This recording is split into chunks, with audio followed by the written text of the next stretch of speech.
आज की इस वीडियो में हम डिज़ाइनर फ्रॉक की कटिंग एंड स्टिचिंग करना सीखेंगे। ये एक पार्टी वेयर लुक होगा। तो पूरी ड्रेस हम तैयार करेंगे। सबसे पहले मैंने यहाँ पर पूरा बंडा लिया हुआ है। ये मोती वाली जो लेस है इसका पूरा बंडा लिया है। इसमें 8 मीटर की तकरीबन लेस होती है। उसके बाद रसगुल्ला फैब्रिक टोटल मैंने 4.5 मीटर लिया हुआ है। तो इससे हम पैंट प्लाजो और अस्तर में यूज़ करने वाले हैं फैब्रिक को। उसके बाद जो जॉर्जेट फैब्रिक है ये टोटल मैंने 6 मीटर लिया हुआ है, क्योंकि हम इसमें दुपट्टा भी बनाएंगे और फ्रॉक बनाएंगे।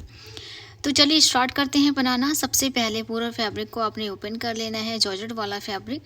उसके बाद जो कन्नी वाली साइड है इसे सिंगल फोल्ड करें, देन एक बार और फोल्ड कर दें इस तरीके से। अगर ऐसे फिटिंग नहीं आ पाती है तो चौड़ाई में फोल्ड कर लें। अब फोल्ड करने के बाद यहाँ पर इसकी विड्थ आपने देख लेनी है कितनी है। तो 11 इंच की विड्थ आती है और लेंथ आपने जितनी भी रखनी होती है उतना आप निशान लगा लें। तो मैं यहाँ पर 15 इंच पर निशान लगा रही हूँ अपने टॉप पार्ट के लिए। तो 15-15 इंच का निशान आपने दोनों साइडों से लगा लेना है। और जब ये निशान अच्छे से कंप्लीट हो जाएंगे फिर हमें ऐसे एक सीधी लाइन ड्रॉ कर देनी है। और सीधी लाइन ड्रॉ करने के बाद यहाँ से आपने एक्स्ट्रा फैब्रिक कट कर देना है, यानी कि जितनी भी आपने लेंथ चाहिए होती है उतना निशान लगाने के बाद आपने इसको फैब्रिक को कट कर देना है एक्स्ट्रा। तो ये एक्स्ट्रा मार्जिन मैं यहाँ से कट कर रही हूँ। अब मैंने ये कट कर दिया है। उसके बाद यहाँ पर हम सारे मेज़रमेंट के अकॉर्डिंग निशान लगाएंगे। अब यहाँ पर आपने सबसे पहले शोल्डर का निशान लगाना है। तो मैं 6 इंच का शोल्डर रख रही हूँ और आर्म होल का निशान 7.5 इंच पर लगा रही हूँ, क्योंकि हमारे जो मेज़रमेंट के अकॉर्डिंग ये मैं निशान लगा रही हूँ। आप अपने मेज़रमेंट के अकॉर्डिंग निशान लगा लीजिएगा। अगर कटिंग एंड स्टिचिंग अच्छे से नहीं आती है तो हमारे चैनल पर जाकर सीख लीजिए। आई बटन पर आपको लिंक मिल जाएगा। फुल सिलाई कोर्स का आप घर बैठे बैठे फ्री में कर सकते हो। अब उसके बाद जितनी भी चेस्ट है तो उसका 4th पार्ट कर कर आपने निशान लगा देना है। 9 इंच का मैंने निशान लगाया है। उसके बाद वेस्ट का मैं लगा रही हूँ 8.5 इंच पर। और दोनों निशानों को अच्छे से आपने इस तरीके से मिला देना है। यहाँ पर तकरीबन 1.5 इंच का एक्स्ट्रा मार्जिन लेकर चलना है आपने। और अब फ्रंट पार्ट और बैक पार्ट का आर्म होल का गोलाई का निशान लगा दें। तो ये निशान लगाना बहुत ज़्यादा ज़रूरी होता है। अब इन्हीं निशानों पर हम कट कर लेंगे। तो अभी मैंने टॉप पार्ट अच्छे से कट कर लिया है। अब कट करने के बाद आपने क्या करना है, सबसे पहले देखिए यहाँ पर आपने तकरीबन आधा इंच का मार्जिन ऊपर की साइड यानी कि 1 इंच का निशान लगाना है। और ये निशान को हम बंद वाली साइड की तरफ नीचे की साइड ले जाएंगे, यानी कि हमें टॉप पार्ट में हल्की सी गोलाई देनी है। आपने देखा होता है जब हम फ्रॉक पहनते हैं तो ये साइडों से लटका लटका रहता है। अगर इस तरीके से आप गोलाई दे देते हो तो आपका फ्रॉक बिल्कुल अच्छे सा एक ढाल आएगा। उसके बाद ये हम अस्तर रखकर और ये इसके ऊपर रखकर इस तरीके से हम टॉप पार्ट कट कर लेंगे। तो इसकी लाइनिंग भी हमने कट कर ली है। अब सबसे पहले अब यहाँ पर आपने जॉर्जेट वाला फैब्रिक और अस्तर वाला फैब्रिक सिंगल सिंगल फोल्ड करके इस तरीके से रख लेना है। और उसके बाद यहाँ पर पिन से अच्छे से सेट कर लेना है। अब यहाँ पर मैं नेक का निशान लगाऊंगी। तो नेक की विड्थ मैं रख रही हूँ 2.5 इंच की और लंबाई मैं रख रही हूँ 6 इंच की। अगर आपने इससे बड़ा नेक बनाना है तो अपने हिसाब से आप बना सकते हो। उसके बाद यहाँ पर कुछ इस तरीके का शेप दे दें। अगर आप चाहें तो राउंड शेप भी दे सकते हो। और इन निशानों पर अच्छे से आपने अभी कट कर देना है। उसके बाद यहाँ पर फ्रंट पार्ट के आर्म होल आपने कट कर लेने हैं। तो देखिए मैंने यहाँ पर फ्रंट पार्ट के आर्म होल भी कट कर दिए हैं अच्छे से। अब यहाँ पर देखिए हमने अच्छे से फ्रंट पार्ट के आर्म होल और नेक कट कर लिया है। ऐसे ही हमने बैक पार्ट का नेक कट कर लिया है। उसके बाद आपने क्या करना है, सबसे पहले पिन को निकालना है और इस तरीके से फैब्रिक को ओपन कर लें। और इसको देखिए नेक से नेक हमें मिला करके अच्छे से ऐसे रखना है इसके ऊपर। और केवल नेक पर ही हमें सिलाई चलानी है। पहले अच्छे से इसको सेट कर लें, उसके बाद यहाँ पर सिलाई चला दें। अब मैंने यहाँ पर सिलाई लगा ली है। सिलाई लगाने के बाद अच्छे से नोचेस भी लगा दिए हैं ताकि इसमें कोई भी झोल वगैरह ना आए। और अब यहाँ पर इस तरीके से ऐसे इसको टर्न कर दें। और अब उसके बाद यहाँ पर देखिए जैसे ही हम इसको सीधा करते हैं तो सीधा करने के बाद अच्छे से प्रेसेस को सेट कर लें। और सेट करने के बाद चारों साइड देखिए मैंने यहाँ पर कच्चा किया हुआ है। उसके बाद यहाँ पर लेस लगा दें। जिस शेप का आपका नेक है उसी शेप में आपने यहाँ पर सिलाई लगा कर और लेस लगा देनी है। तो मैंने यहाँ पर लेस लगा दी है। उसके बाद हम नॉर्मल जैसे अपने टॉप पार्ट को हम रेडी करते हैं उसी तरीके से फिटिंग वगैरह लगा कर आप रेडी कर लें। तो ऐसे ही देखिए मैंने यहाँ पर तो अच्छे से मैंने यहाँ पर फिटिंग लगा दी है टॉप पार्ट में। टॉप पार्ट मैंने काफ़ी ज़्यादा बार बताया हुआ है किस तरीके से हम इसमें फिटिंग वगैरह लगाते हैं। अब उसके बाद जो बचा हुआ फैब्रिक है इसमें से हमें 2.5 मीटर का फैब्रिक तकरीबन इस तरीके से सिंगल फोल्ड करना है। 2.5 या फिर 2 मीटर आप फैब्रिक को इस तरीके से फोल्ड कर लें और ट्रायंगल इसका बना लें। अब टॉप पार्ट इस तरीके से लेना है और इसका फोल्ड कर लेना है कमर वाला हिस्सा। और कमर से इस तरीके से मेज़रमेंट कर लें, निशान लगा लें। अब देखिए ऊपर से इस तरीके से टॉप पार्ट से लेकर हम यहाँ तक अपनी लेंथ का फुल निशान लगा देंगे। जैसे कि मैं 45 इंच की यहाँ पर लेंथ रख रही हूँ। अब 45 में से हम 5 इंच की अपनी फ्रिल लगाएंगे इसमें से। तो 45 में से हमें 5 इंच माइनस कर देना है। अब जितना भी आता है उतने उसमें निशान लगा लें और उसमें 1 इंच और ऐड कर लेना है जो हमारे सिलाई में मार्जिन जाता है। तो इस हिसाब से तो आपने यहाँ पर निशान लगा करके रखना है 6 इंच की या 5 इंच की, जितनी की भी आप फ्रिल ऐड करना चाहते हो उतना ही आप माइनस कर दें। और माइनस करने के बाद जितना निकल कर आता है उसमें 1 इंच प्लस कर लें। अब यहाँ पर मैंने टोटल निशान लगा लिए हैं। तो सबसे पहले कमर वाला हिस्सा देख लें आप, यहाँ से कॉर्नर से ही हम नापेंगे। इस तरीके से कॉर्नर से नापते हुए लाएं तो यहाँ पर 10 इंचेस आता है और 10 इंच पर अपने ऐसे निशान लगा देना है, क्योंकि गोलाई देने के लिए हमें इस तरीके से नापना पड़ता है। तो ऐसे देखिए 10 इंच पर मैंने निशान लगा लिया है और ऐसे गोलाई दे दी है।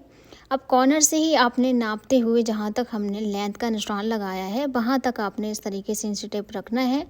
और यहाँ से भी जितना आता है उतना राउंड राउंड में इस तरीके से आपने घुमाते जाना है इंची टेप को। बहुत ज़्यादा आसान तरीका है, आप ज़रूर से ट्राई करें और घर पर एक बार ज़रूर ट्राई करें इस ड्रेस को बनाना। और अगर बनाते हो तो मुझे इंस्टाग्राम पर ज़रूर से शेयर करें। अब यहाँ पर देखिए मैंने अच्छे से सर्किल वाला पार्ट पर निशान लगा लिया है। अब ये सर्किल वाला पार्ट हम अच्छे से यहाँ पर कट कर लेंगे। और अगर ज़रा भी वीडियो पसंद आए तो प्लीज़ वीडियो को लाइक एंड शेयर ज़रूर से करें और चैनल को सब्सक्राइब कर लें अगर नहीं किया है तो। और अगर पहले से ही किया हुआ है तो फिर उसके लिए थैंक यू सो मच। अब यहाँ पर देखिए अच्छे से मैंने यहाँ सर्किल वाला पार्ट कट कर दिया है। अब ये हमारा सर्किल वाला पार्ट हो गया, इसको हम साइड से रखेंगे। ये देखिए जो गोलाई से जो हिस्सा बचकर आया है तो इससे हम फ्रिल निकालेंगे। सबसे पहले मैं इसको साइड से निकाल देती हूँ। अब यहाँ देखिए इसको बराबर कर लें और बराबर करने के बाद जैसे कि मैं 5 इंच की यहाँ पर फ्रिल ऐड कर रही हूँ तो इसमें 1 इंच हम मार्जिन के लिए लेंगे। कन्नी वाली साइड है तो नीचे से हमें फोल्ड करने की भी ज़रूरत नहीं है।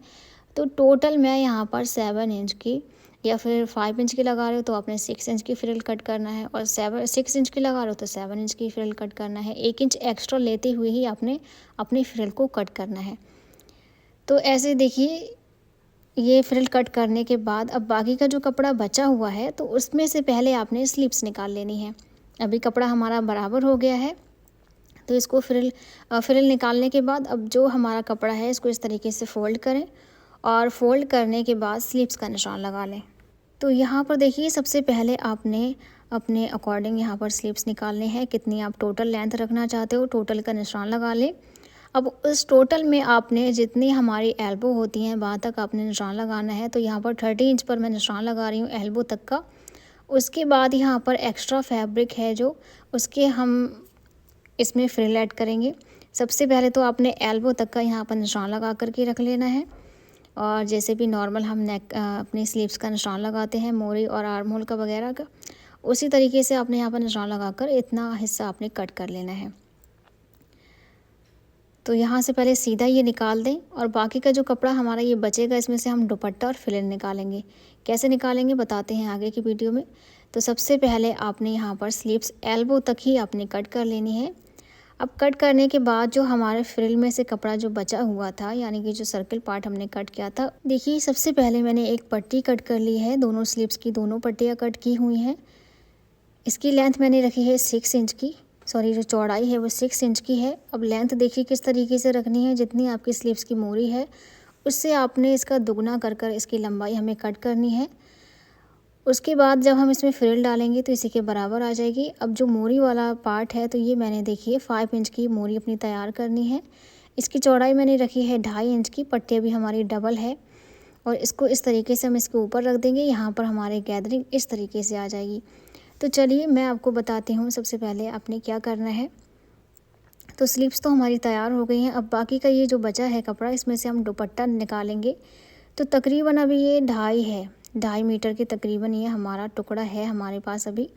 सबसे पहले जो कन्नी वाली साइड है इधर से पूरा टुकड़ा अपने इस तरीके से कन्नी वाली साइड से दोनों साइड हमें निकाल लेनी है और बाकी का दुपट्टा हम बनाएंगे। यहाँ पर देखिए मैंने स्लीव्स के लिए फ्रिल तैयार कर ली है। तो ये मोरी के अकॉर्डिंग हमने यहाँ पर देखिए ये फ्रिल तैयार की है। उसके बाद जब हम यहाँ पर इस तरीके से फ्रिल, अब इस वाली पट्टी के अकॉर्डिंग हम यहाँ पर फ्रिल बनाएंगे और इसको पलटकर इस तरीके से ऐसे कर देंगे। चलिए बनाना मैं आपको बता देती हूँ। सबसे पहले तो हमें फ्रिल यहाँ पर जोड़ना है। देखिए जितनी भी आपकी स्लीव्स की लेंथ है पहले उसका मेज़रमेंट कर ही आपने सबसे पहले एल्बो तक हमें एक निशान लगाना है। उसके बाद कितनी इंच की पट्टी आपने रखनी है, 6 इंच की पट्टी आपने निकालनी है और लास्ट वाली जो पट्टी होगी वो तकरीबन आपने 2.5 इंच की चौड़ाई लेते हुए ही निकालनी है पट्टी मोरी को अकॉर्डिंग। तो 9 इंच की तकरीबन मैंने पट्टी को निकाला हुआ था लास्ट वाली। अब यहाँ पर देखिए फ्रिल वाला हिस्सा मैं अपने एल्बो तक इसको जोड़ रही हूँ और जैसे ही ये पूरी जुड़ जाती है उसके बाद आपने क्या करना है, अब मोरी वाला हिस्सा आया ये देखिए, तो इसमें भी हम फ्रिल बनाएंगे। तो सबसे पहले यहाँ पर देखिए गैदरिंग में इस तरीके से डाल रही हूँ, बड़ी चाल कर लें हमने सिलाई की। उसके बाद कपड़े को देखिए दोनों उंगलियों से अंदर की साइड करते रहें इस तरीके से और यहाँ पर देखिए अच्छे से गैदरिंग बन जाती है। तो तकरीबन हमारी मोरी मान लीजिए 4 इंच की या 4.5 इंच की मैं मोरी तैयार करूँगी, तो फिर आपने 9 इंच की पूरी पट्टी को कट करना है। अब 9 इंच की पट्टी वाले को हम देखिए उल्टी साइड से सिलना शुरू करेंगे और ऊपर की साइड ये पलट करते हुए आ जाएगी। तो सबसे पहले यहाँ पर सिलाई लगा दें, हमने गैदरिंग डाल ली है। अब गैदरिंग के साथ हमें 9 इंच वाली पट्टी को इस तरीके से जोड़ना है, उल्टी साइड से रखकर मैं पट्टी को जोड़ रही हूँ और ये पलटकर ऊपर वाली साइड आ जाएगी। तो देखिए इस तरीके से जोड़ते रहें, अच्छे से समझ लें। ये स्लीव्स आजकल बहुत ज़्यादा ट्रेंडिंग में है, हर एक इसको बनाने में लगा हुआ है, तो आप भी ज़रूर से ट्राई करें। अब यहाँ पर देखिए अच्छे से मैंने ये पट्टी को जोड़ दिया है। अब पट्टी जोड़ने के बाद ये देखिए ऊपर की साइड ऐसे पलट करके ऐसे आ जाएगी। अब यहाँ पर ये अपने हिसाब से आपने देखना है कि कितनी चौड़ी आप पट्टी मोरी पर लाना चाहते हो, तो उसी के अकॉर्डिंग आप इस पट्टी को कट कर लें। तो तकरीबन मैं यहाँ पर 1 इंच की पट्टी के हिसाब से मैंने इसको कट किया है, तो इसीलिए मैंने यहाँ पर 2.5 इंच की पट्टी ली हुई थी ताकि फ़ोल्ड होने में ये 1-1.5 इंच की रह जाए। अब यहाँ पर देखिए पट्टी को हमने अच्छे से तैयार कर लिया है, इस तरीके से हमारी स्लीव्स तैयार हो गई हैं। आप अगर इस फ्रिल के ऊपर कोई भी लेस वगैरह यूज़ करना चाहें तो कर सकते हो या फिर नॉर्मल यहाँ पर फिटिंग लगा लें। अब इसको हम टॉप पार्ट में अटैच कर लेंगे इस तरीके से दोनों स्लीव्स को। अब यहाँ पर देखिए जो घेरा है हमारा उसको लेना है और यहाँ से देखिए जो बंद वाला हिस्सा है उसको आपने ओपन कर लेना है यहाँ से देखिए। तो ये बंद वाले हिस्से को मैंने ओपन कर लिया है। अब यहाँ पर आपने सबसे पहले टॉप पार्ट लेना है और टॉप पार्ट के अकॉर्डिंग ही हम इसकी कमर पर सिलाई लगाएंगे। सबसे पहले इस तरीके से टॉप पार्ट लें, इसको खींचते हुए अच्छे से रखें और इसी के अकॉर्डिंग हम दोनों साइड सिलाई लगा देंगे। इसके लिए मैंने अस्तर वाला फैब्रिक कट कर लिया है। जितने हमारी फुल लेंथ है 45 इंच, तो 45 इंच के अकॉर्डिंग ही हम ये लाइनिंग वाला अस्तर इससे बड़ा कट करेंगे फुल लेंथ के लिए। सेम तरीके से मैंने कट किया है, इसको भी सिल लिया है। इन दोनों को इसके ऊपर इसके अंदर डालें अस्तर को ऐसे, और दोनों की कमर आपने जो सिलाई वाला हिस्सा है वो मिलना चाहिए और मिलते हुए हम इसको टॉप पार्ट में अटैच कर देंगे नॉर्मल तरीके से। देखिए ऐसे सिलाई लगा लें पहले कच्ची, उसके बाद यहाँ पर टॉप पार्ट में हमें अटैच कर देना है ऐसे। तो चलिए इसको अटैच कर लेते हैं। तो अभी देखिए मैंने यहाँ पर अटैच कर दिया है और ये देखिए हमारा अस्तर इतना बड़ा है, जितनी हमारी फ्रिल आएगी यानी कि जितनी हमारी फुल लेंथ है, तो फुल लेंथ के अकॉर्डिंग ही मैंने यहाँ पर अस्तर को कटिंग किया था। अब अस्तर को अंदर की साइड डाल दें और जो फ्रिल मैंने तैयार की है उसको देखिए इस तरीके से हमें अभी डबल मैं फ्रिल कर रही हूँ ताकि ये अच्छे से आपको दिखने में आ जाए और ऐसे हम यहाँ पर बॉटम पर लगा देंगे। तो यहाँ पर देखिए मैंने फ्रिल अच्छे से अटैच कर दी है और केवल फ्रंट साइड के हिस्से में मैंने लेस भी अटैच की हुई है। तो ये है हमारे फ्रॉक का टोटल लुक और इसके साथ मैंने ये दुपट्टा बनाया है। तो दुपट्टे में हमने लटकन वाली लेस लगाई है, जो बचा हुआ हमारे पास टुकड़ा था यानी कि कन्नी वाली साइड से मैंने फ्रिल निकाल ली थी और बाकी का बीच का जो हिस्सा है उसमें मैंने दुपट्टा निकाल लिया है और इसके साथ मैंने ये ट्राउज़र बनाया है। तो कैसा लगा आज का वीडियो प्लीज़ कमेंट्स में ज़रूर से बताएं। मैं मिलती हूँ आपसे किसी और अच्छी वीडियो के साथ, तब तक के लिए अस्सलाम वालेकुम, टेक केयर।